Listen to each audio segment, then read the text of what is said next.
अस्सलाम वालेकुम। Amjadullah Khan spokesman MBT बात कर रहा हूँ।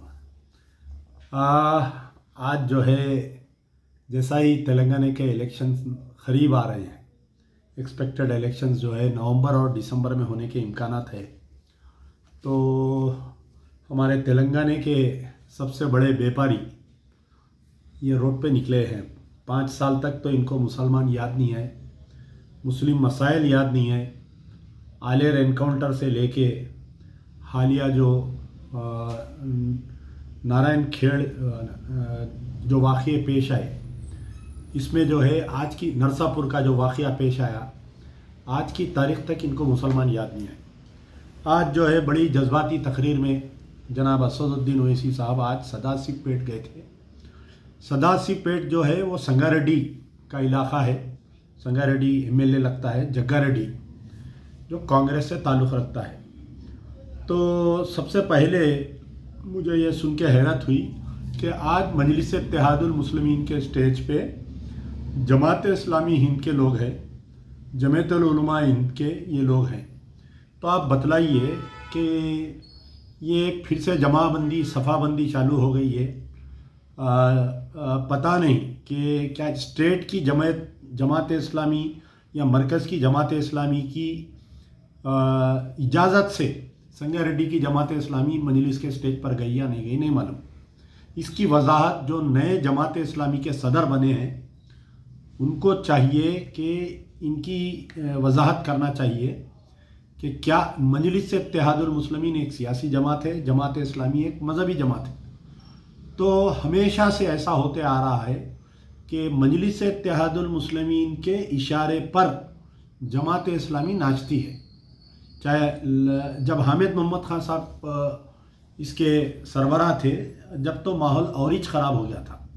तो मैं गुजारिश करूँगा कि जो नए जमात इस्लामी के सदर बने हैं तेलंगाना के, उनसे मेरी ख्वाहिश की जाती है कि आज जो मजलिस इत्तेहादुल मुस्लिमीन के स्टेज पर जमात इस्लामी के लोग जो गए थे, क्या ये रियासती जमात इस्लामी से इजाज़त लेकर, क्या मरकज़ी जमात इस्लामी से इजाज़त लेकर ये लोग गए थे? नहीं गए थे इजाज़त लेकर, तो इनके ख़िलाफ़ में एक्शन लेना चाहिए। जमात इस्लामी एक बेहतरीन जमात है, गैर सियासी जमात, और उसी में जमीयतुल उलमा हिंद के भी कुछ लोग प्लेटफॉर्म पर थे। तो ये ऐसा महसूस हो रहा है कि फिर से दोबारा सुल्तान सलाहुद्दीन ओवैसी के दौर में भी ऐसा ही होता था कि इलेक्शन के करीब में अजलाओं में इलेक्शन जलसे स्टार्ट कर देते थे, और ख़ास तौर पर जो है ऐसे हिसास इलाक़ों को चुनते थे। जैसा तेलुगु देशम की अगर पार्टी है, तेलुगु देशम रूलिंग में है, तो कांग्रेस के जो एमएलए हैं वहाँ पर चुन के रियासती हुकूमत को डराना और समझाने की कोशिश की जाती है। आप देखिए, दो चीज़ की इससे पहले जो आदिलाबाद में जलसा हुआ था तकरीर में, तो असदुद्दीन ओवैसी बार बार एक ही बात बोल रहे थे कि बीजेपी वाले ये कहते हैं कि स्टीयरिंग मेरे हाथ में है। तो ये बीजेपी वाले नहीं बोले, असदुद्दीन ओवैसी आप झूठ बोल रहे हैं, आप मक्कारी की गुफ्तगू कर रहे हैं, अल मक्कार वल कज़्ज़ाब, आप ऐसी गुफ्तगू कर रहे हैं। तो आप जो है चेहरे पर दाढ़ी है, सर पे टोपी है, शेरवानी है, कुर्ता पैजामा है, आप नमाज पढ़ते हैं, ये बात आपको मालूम होना चाहिए। और आप आवाम भी जानती है ये कि ये आपका डायलॉग था इलेक्शन में कि स्टीयरिंग मेरे हाथ में है। ये बीजेपी वाले नहीं बोले, बाद में कभी रिपीट करे होंगे बीजेपी वाले, लेकिन स्टीयरिंग मेरे हाथ में है ये जुमला जो है आपका ही है, ये आपका ज़ाती प्रोडक्शन है। बहरहाल ऐसा महसूस हो रहा था कि एक जो कपिल शर्मा का शो होता है, देखिए टीवी पे, लाफ्टर चैनल बोल के, यानी कोई बात नहीं, बात की बतंग नहीं, एक मखसूस एक ग्रुप को रखते हर जलसे में। वो लोग जो है चीखा मार के खै खै मारते, अरे कौम किधर जा रही, कौम के साथ क्या क्या नुकसानात हो रही। यानी मोहम्मद अब्दुल खदीर को ले जाके ये सदाशिव पेट से थोड़ी दूर पे मेदक है, सदाशिव पेट से थोड़ी दूर पे है, मेदक में पुलिस कस्टडी में एक कलमागो भाई को मार दिए। आज असदुद्दीन ओवैसी को वो याद नहीं आया। मारे सो खाती पुलिस के आला अहदेदारों को आज की तारीख तक भी केस में नहीं बुक करे, वो याद नहीं आया। नरसापुर में वहाँ पर एक मुस्लिम या वहाँ पर एक बच्चे को, इमरान अहमद को, कल्याणी होटल के मालिक को, ये बिल्कुल सदाशिवपेट से थोड़ी दूर पे है ये इलाके, तो वो याद नहीं आया इनको। आज की तारीख तक भी वहाँ के बीजेपी के काउंसलर, बीजेपी का जो कारपोरेटर है राजेंद्र, काउंसलर को आज की तारीख तक भी गिरफ्तार नहीं किया गया। मुरली यादव चेयरमैन को गिरफ्तार नहीं किया गया बीजेपी के। चोड़ा मंडल जो आदिलाबाद में है, आज भी जो मुसलमानों को मार के हमला करके जख्मी करके उनको जेलों में डाले, उनकी बेल नहीं हुई आज तक वो लोग है। आदिलाबाद गए थे, वटोली में जो है वहाँ पर जो वाकया पेश आया था, 6 लोगों को जिंदा जला दिए, मार दिए, उनके खातिल बाइज्जत बरी हो गए। और ये हमारा मिमिक्री शो चालू हो गया, आदिलाबाद में एक जलसा करे, आज सदाशिवपेट में जलसा करे। आप देखिए कितनी मक्कारी और कितनी अय्यारी की गुफ्तगू है हमारे असदुद्दीन ओवैसी साहब की। क्या मुंह दिखाएंगे आप? अल्लाह को ये बात समझ में नहीं आ रही है। आज आप बोल रहे हैं, आप जो है 2014 से केसीआर के कपड़े धोते धोते धोते धोते आप आ रहे हैं कपड़े। आलेर एनकाउंटर हुआ, आप केसीआर के साथ थे, टीआरएस के साथ। नोटबंदी में आपके टीआरएस वाले जो है बीजेपी को साथ दिए, आप टीआरएस के साथ रहे।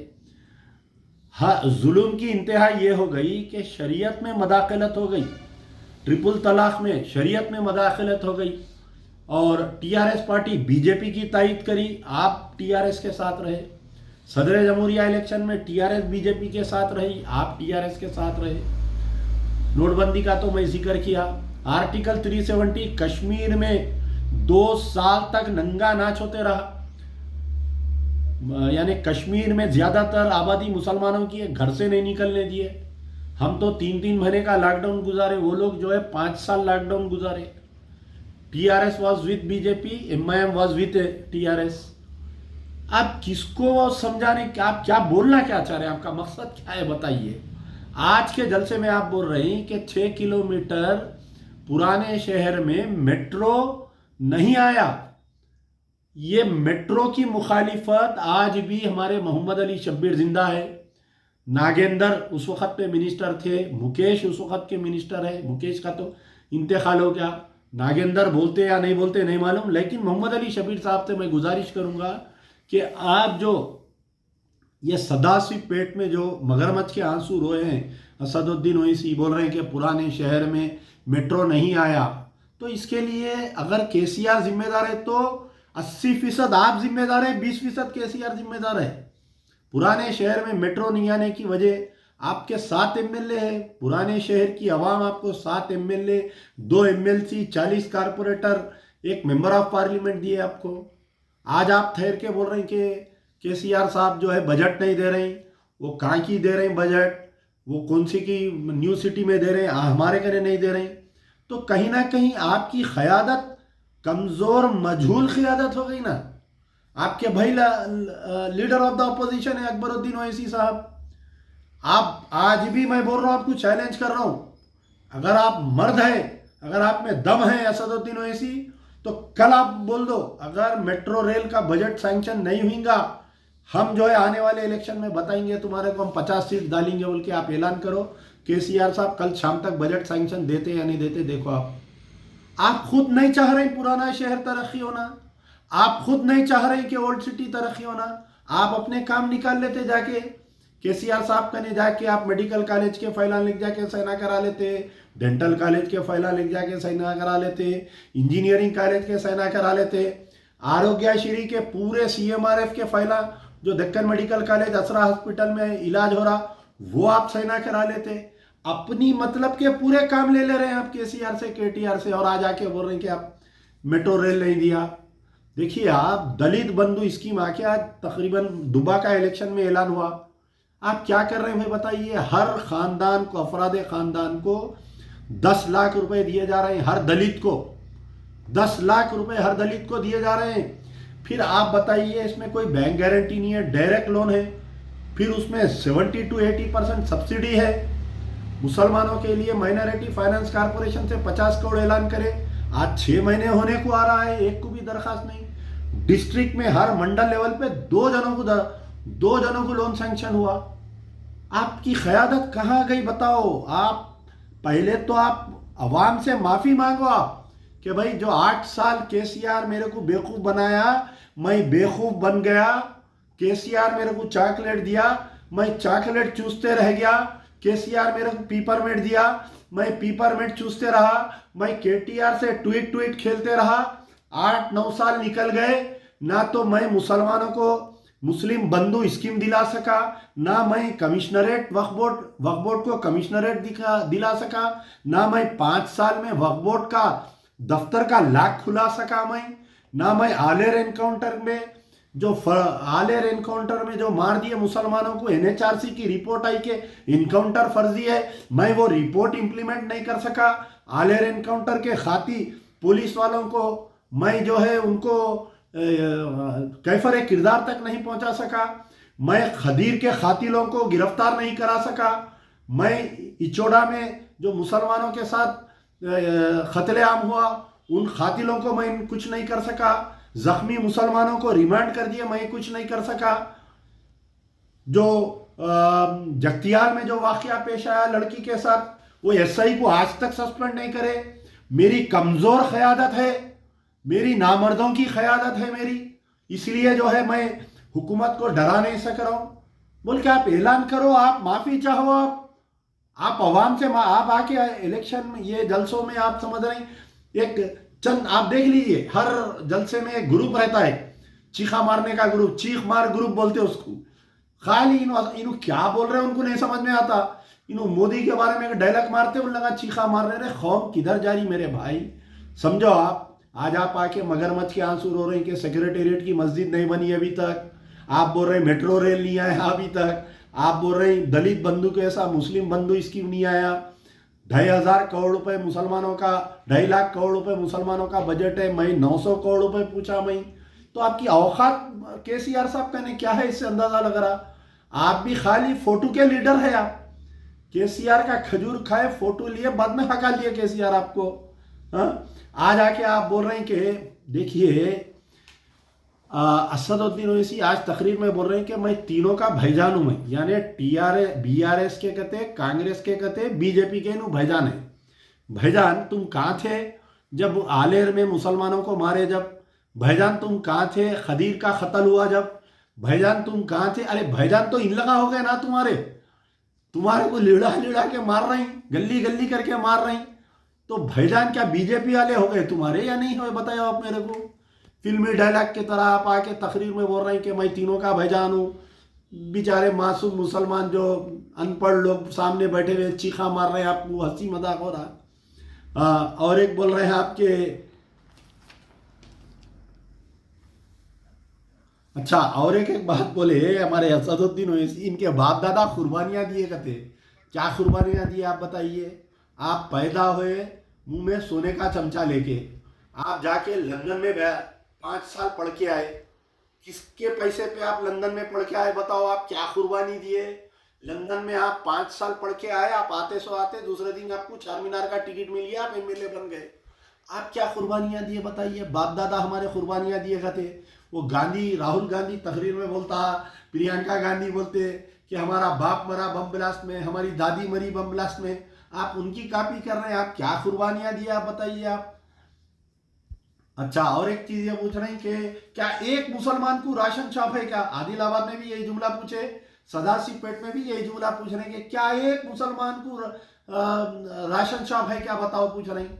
आपके हलके में हैदराबाद पार्लियामेंट में 7 जो है असेंबली कॉन्स्टिट्यूंसीज है, आपके एरिया में कितने मुस्लिम राशन शॉप है बताओ आप मेरे को। कितने मुसलमानों का नहीं गैस के तेल की डीलरशिप है बताओ आप मेरे को। हाँ, आप अगर मुसलमानों के साथ इंसाफ नहीं मिल रहा, आप आदिलाबाद में बोले कि जो 2 बेडरूम फ्लैट बना रहे हैं वहां पर 80 दिए, तो लोग चीख के बोले 80 भी नहीं मिले। तो इसमें आप नाहल करार दे दिए ना। आप साथ है ना साहब। आप बतलाओ, आप कल ऐलान कर दो कि भाई 8 साल हम कोशिश करें, हम नहीं कर सके, आज हम माफी चाहते आवाम के साथ, हम नाता तोड़ रहे हैं हम बीआरएस के साथ। बोलो आप कल दारुसलाम में एक इजलास लगाओ, आम इजलास लगाओ, पूरे तेलंगाना के मुसलमानों को बुलाओ, रिफरेंडम कराओ कि आइंदा हम जो है अकेले हम जाएंगे इलेक्शन में, केसीआर जो है छोटा मोदी निकला, हमारे को 8 साल धोखा दिया, मैं मुसलमानों से माफ़ी चाहता हूँ, बोलो आप नहीं बोल रहे। आप अभी भी जो है थोड़ा प्यार, थोड़ा ऐसा लाड़ों की बात करके, थोड़ा ऐसा जैसा मियाँ बीवी का झगड़ा रहता है, देखो बीवी नहीं मियाँ से नाराज भी नहीं होना चाहती, मियाँ को भी नाराज नहीं करना चाहती। ये जो जलसे कर रहे हैं ना असदुद्दीन ओवैसी, ऐसा दिख रहा है ये मियाँ बीवी का झगड़ा दिख रहा। बीवी जो है मियाँ को नाराज भी नहीं करना चाहती और मियाँ से नाराज भी नहीं होना चाहती, फिर जले हुए रहते हैं इन्हों, फिर थोड़ा गुस्सा दिखाते, फिर थोड़ा यूं यूं मटकते, फिर जरा मियाँ एक गिफ्ट देता बुला के देते, फिर राइट हो जाते, फिर अच्छा सालन पकता, फिर अच्छी दावत होती। तो ये 2 जलसों से मेरे को ऐसा दिख रहा कि असदुद्दीन ओवैसी का और केसीआर का जो है ये मियाँ बीवी का झगड़ा चल रहा, ऐसा दिख रहा। अब आप लोग अंदाजा लगा लो कौन मियाँ है कौन बीवी है इसके अंदर। बहरहाल हमारा मुतालिबा ये है कि जो असदुद्दीन ओवैसी साहब के जो जलसे चल रहे हैं पूरे डिस्ट्रिक्टों में, और बोल रहे हैं कि भाई 62,000 वोट है, बहुत अच्छी बात है, 62,000 वोट है तो आप डालो, आप जाके संगारेड्डी में आप अपना नुमाइंदा डालो, आप देखेंगे आप कामयाब होते नहीं होते देखेंगे। हाँ अच्छा, और एक बात बोल रही कि टीआरएस के कोई कारपोरेटर्स कहते हैं वक्फ बोर्ड की ज़मीन कब्जा कर रहे हैं संगारेड्डी में, तो तुम्हारे बाबा की ज़मीन है क्या, तुम्हारे अम्मा की ज़मीन है क्या, ऐसे ही बोलना पड़ता है यहाँ। तो फिर अब हम क्या बोलना, तुम्हारे जो लोग वक्फ बोर्ड की ज़मीन कब्जा कर रहे हैं सो तुम्हारे दादा दिए क्या, तुम्हारे अब्बा की ज़मीन है क्या, जो तुम्हारे लोग वक्फ बोर्ड के ज़मीन कब्जा कर रहे हैं सो अरे तुम खुद कब्जा कर रहे हैं ना साहब। शमशाबाद के सामने जो ब्लू शीटा मारे हुए हैं तुम्हारे पार्टनर आए ना, जो शाहनवाज आबेदुल्ला है पूरे पार्टनर आए तुम्हारे। तो अब कौम आपको क्या पूछना, क्या असद साहब आपके अब्बा की ज़मीन है क्या कब्जा कर रहे सो बोल के।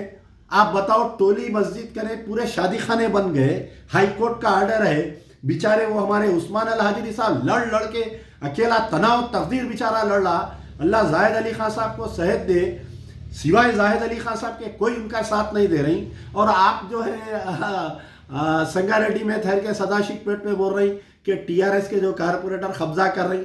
आप इतने पावरफुल है, आप जैसा ही मालूम हुआ कि टीआरएस के कारपोरेटर वक्फ की ज़मीन को कब्जा कर रहे हैं, आप इमीडिएट एक मैसेज डालना था कि इनको पार्टी से सस्पेंड करो, केस बुक करो, अरेस्ट करो। आप वक्फ बोर्ड के मेंबर हैं ना, पिछले 30 साल से बहैसियत एमएलए, बहैसियत मेंबर ऑफ पार्लियामेंट, फिर बहैसियत एमएलए आपका एक रुकन वक्फ बोर्ड के असदुद्दीन ओवैसी मेंबर है। अगर टीआरएस वाले कहीं संगारेड्डी में वक्फ की जायदाद को कब्जा कर रही तो पहला काम यह है कि आप वक्फ बोर्ड के स्पेशल ऑफिसर को भिजा के लैंड ग्रैबिंग में केस बुक करा के उसको अरेस्ट कराना, केटीआर को बोलना कि इसको सस्पेंड करो पार्टी से बोल के। नहीं, आप जलसे में तकरीर करके बोल रही, वही पुराने शहर के डायलॉगा मार रही। कल सुबह में वो जो कब्जा कर रहे हैं सो कारपोरेटर हम बैग लेके आ जाते, टाई फिश हो जाता मामला, वहाँ के सदर को आधा बैग, यहाँ के सदर को आधा बैग। तो आप यही चाह रहे हैं क्या, बोलो आप। तो बहरहाल मैं कौम से, ख़ास तौर पर तेलंगाना के मुसलमानों से मेरा अपील है कि ये जो जलसों का व्यापारी निकला हुआ है बाहर, ये सिर्फ और सिर्फ केसीआर को थोड़ा ऐसा डरा के, थोड़ा थोड़ा समझो आप मेरी बात को, ज़्यादा अगर केसीआर साहब को ज़्यादा डराए तो बिखर जाएगा मामला बोल के भी डर रहे हैं उन्होंने, थोड़ा थोड़ा ऐसा डरा के।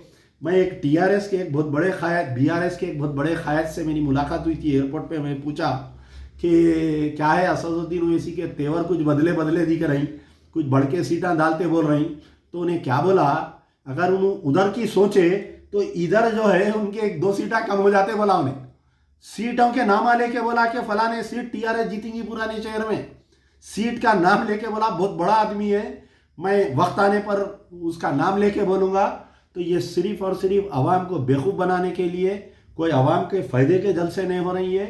1 घंटे की तकरीर में आप पूरी तकरीर निकाल के देख लो, मोदी मोदी, अमित शाह और फलाना फलाना। बहरहाल यही है। आप देखिए कि बीजेपी के कभी भी हैदराबाद में इतने सीट नहीं आए थे कारपोरेटर के। इनकी जो जुगलबंदी चल रही थी ना, उन्हें बोल रहा मैं सर्जिकल स्ट्राइक करता हूँ, इन्हों बोल रहे हैं आओ मैं अकेला हूँ देख लेता हूँ। ये जुगलबंदी में जो है 44 कारपोरेटर जीते वो लोग, 44 कारपोरेटर बीजेपी वाले। इनका कुछ हिडन एजेंडा है इनका, इन्हों क्या चाह रही नहीं मालूम। इन्हों क्या बीआरएस को डराने के लिए जलसे कर रही या बीजेपी को कामयाब करने के लिए जलसे कर रही है, समझ में नहीं आ रहा। तो बहरहाल कौम को चाहिए कि सोच समझ कर फैसला करे। ये जज्बाती तकारीर में आने का वक्त नहीं है। पूरा 8 साल का रिपोर्ट निकालिए बीआरएस का, 8 साल का एमआईएम का रिपोर्ट निकालिए। मेट्रो ट्रेन कहाँ है, वक्फ कमिश्नरेट कहाँ है, 12% रिजर्वेशन कहाँ है, आलेर एनकाउंटर में जिनको मारे उन खातिलों को, उन पुलिस वालों को गिरफ्तार क्यों नहीं करे। किशनबाग कम्युनल राइट्स में जो मुसलमानों को गोलियां मारे उनको इंसाफ क्यों नहीं मिला। मुस्तफ़ाउद्दीन को क्यों इंसाफ नहीं मिला अभी तक।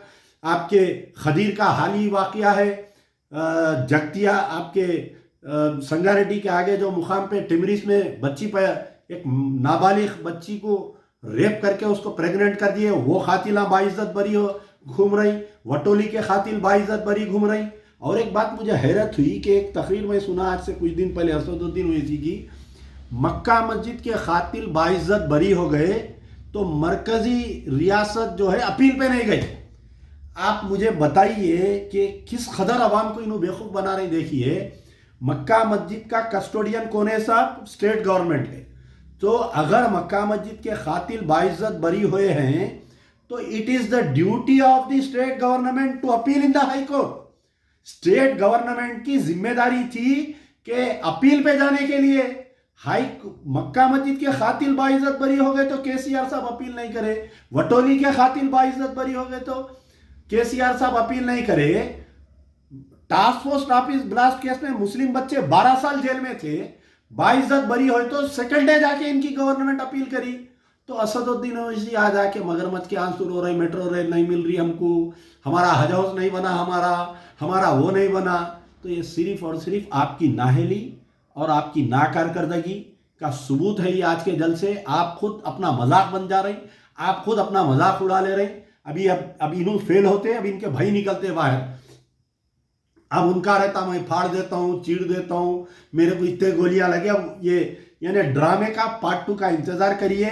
यार जिंदा सोबत बात।